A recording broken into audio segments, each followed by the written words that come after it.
we're sitting here with Vaughn Gittin Jr., the driver of the Falcon Tire Ford Mustang, Formula Drift driver. We have a couple questions from our Need for Speed fans and some of the Formula Drift fans, so getting right into it. Cool.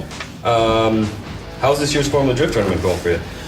It's going, we had some ups and downs up until round 3. We brought this new 2010 Mustang out.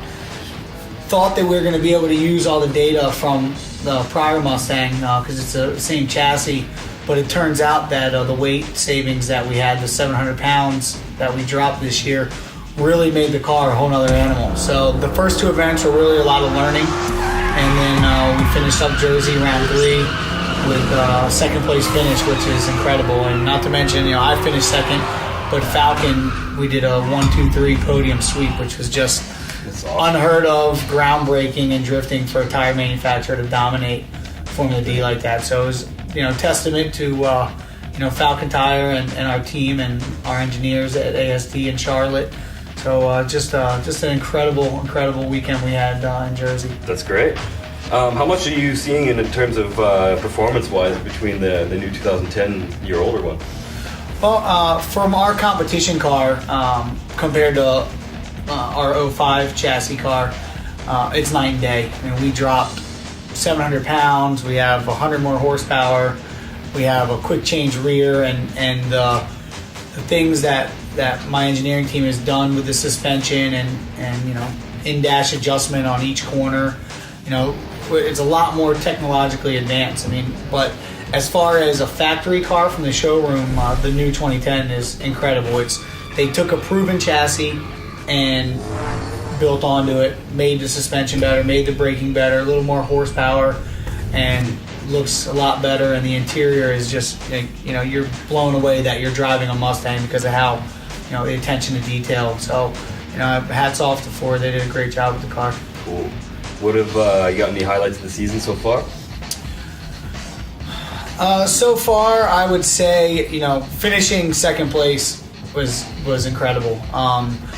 Other than that, one highlight was smashing into Sam Hubenet's Viper. That was pretty fun. That was in Long Beach. That was in Long Beach. Yeah. He swears he didn't brake check me, but I know that car slowed down awfully fast, and it was just one of those things where, I just stayed in it and seen what happened. And what happened was I gave him a little kiss, and he wasn't happy about it. So that was pretty exciting. Good stuff. So a lot of these questions were geared around some of your background and stuff like that. So first question about you is, how did you become a professional drift driver?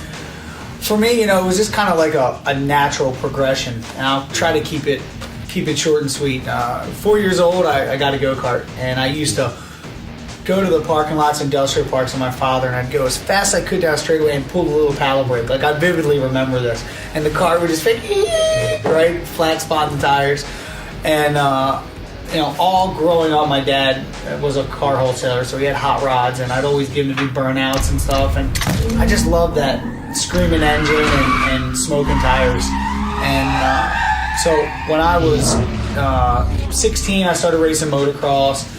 Always had the need for adrenaline in my blood. I skated, I did some BMX stuff, and so at 18, I got a Nissan 240SX, my first rear-wheel drive car. And I used to go to industrial parks and parking lots. This was when everyone was driving Honda Civics and front-wheel drive cars were cool. And I used to go out and just do burnouts and donuts and just play around, fishtailing. And then I saw this video of drifting online, and I was like, oh my God, this is ridiculous. Like, there's a sport where you can fly around, slide, tire smoke, engine scream, like, this is me. And so instead of just doing burnouts and donuts, I would go and visualize a course in my head at a parking lot and just go and connect turns together. And that's where the car control started. And then doing that for a couple years, blow money on tires, and events started coming over to the U.S. And that's where I went to a local event, realized I was good, and from then on I just chased a dream. And there was a lot of trial and tribulation, but I essentially made a name for myself on the East Coast, got invited out to an event on the West Coast, and basically I felt that event was important for me to go to, and I spent every dollar I had, maxed out my credit card, emptied my savings account, shipped my car out there, and went armed with proposals, and that's where I met Falcon Tire, and basically the rest is history. Cool. So your first competitive car was a? First car was a Nissan 240SX that I built. It had I still have it. It has a bolt-in roll cage and just a bunch of bolt-in parts. And I used to, 2004, I trailered it on the back of my truck and with an open car trailer. And, it's so funny to think back on that. Now we roll up with these huge rigs and it's like, how did this happen?